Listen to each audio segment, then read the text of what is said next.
Alors pour moi, Lourdes, c'est un endroit qui compte énormément parce que j'ai grandi pas très loin de Lourdes.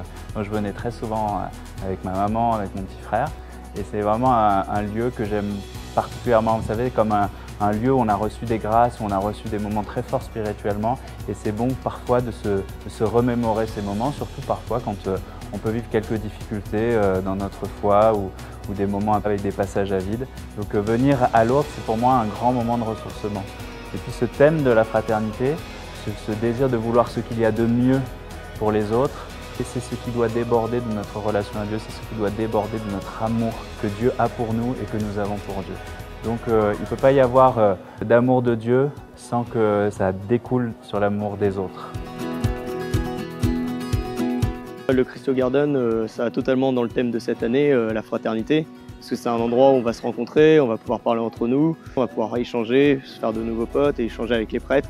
Et du coup, on va avoir une vraie ambiance au Christo Garden où tout le monde va pouvoir se retrouver. Le but c'est ça, c'est de se retrouver dans les moments de pause et pouvoir échanger entre nous, entre les jeunes. Donc ça colle totalement avec le thème de cette année.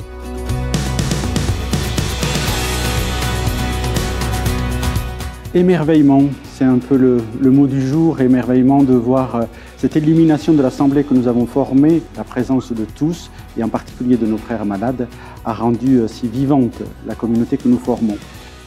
Émerveillement aussi de pouvoir prier ensemble celui que nous reconnaissons comme notre Père aujourd'hui. Mais frères et sœurs, nous savons aussi qu'il nous revient de faire quelques efforts pour pouvoir intensifier nos relations, parfois réconcilier aussi nos relations. Ce sera le thème de notre deuxième jour de notre pèlerinage qui nous aidera justement à vivre la réconciliation avec le Seigneur, avec nos frères et sœurs, mais aussi en nous, parce qu'on sait, par la maladie du corps, mais aussi la maladie de l'âme, que nous avons besoin de soigner.